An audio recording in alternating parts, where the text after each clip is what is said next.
நாட்டில் ஏற்பட்ட அசாதாரண சூழ்நிலை காரணமாக பலர் அகதிகளாக பல நாடுகளில் தஞ்சமடைந்தனர். யுத்தம் நிறைவடைந்து தற்போது அமைதியான சூழ்நிலை காணப்படுவதால் பலர் தற்போது தமது சொந்த இடங்களுக்கு திரும்பி வருகின்றனர். வவுனியா பாரதிபுரத்தில் வசித்து வந்த சுமார் 30 குடும்பங்கள் நாட்டில் ஏற்பட்ட அசாதாரண சூழ்நிலை காரணமாக நாட்டை விட்டு வெளியேறி 2010ஆம் ஆண்டு இந்தியாவில் அகதிகளாக தஞ்சமடைந்தனர். அதனைத் தொடர்ந்து மீண்டும் நாட்டில் ஏற்பட்ட அமைதி நிலையை அடுத்து இவர்கள் மீண்டும் நாட்டிற்கு திரும்பினர். இருப்பினும் இவர்களுக்கு நிரந்தர வீடுகள் அற்ற நிலையில் சிறு கொட்டகைகளிலேயே வாழ்ந்து வருகின்றனர். மழை காலங்களில் கொட்டகைகளில் நீர் உட்புகுவதனால் தாம் பல்வேறு அசௌகரியங்களை எதிர்நோக்குவதாக இவர்கள் தெரிவிக்கின்றனர்.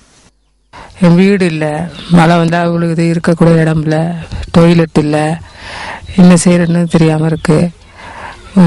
ஏர்லேருந்து வந்திருக்கிறோம். வந்து 3 வருஷம் ஆச்சு. எங்களுக்கு ஒரு வீடு திட்டம் தரேன்னு சொல்லி தரவே இல்லை.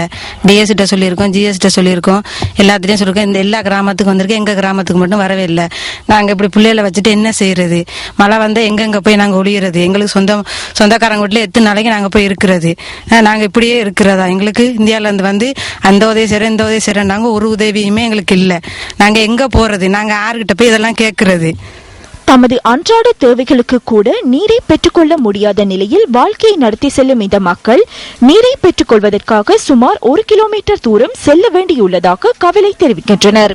கொட்டகைகளில் வாழ்ந்து வருவதால் மின்சார வசதிகளை பெற்றுக்கொள்ள முடியாத நிலை காணப்படுவதாகவும் இதனால் தமது பிள்ளைகள் இரவு நேரங்களில் கல்வி நடவடிக்கைகளை தொடர முடியாதுள்ளதாகவும் இவர்கள் அங்கலாய்க்கின்றனர். பிள்ளைகளின் எதிர்காலத்தை கருத்தில் கொண்டு தமக்கான அடிப்படை வசதிகளை பூர்த்தி செய்து தருமாறு இந்த மக்கள் கோரிக்கை விடுக்கின்றனர்.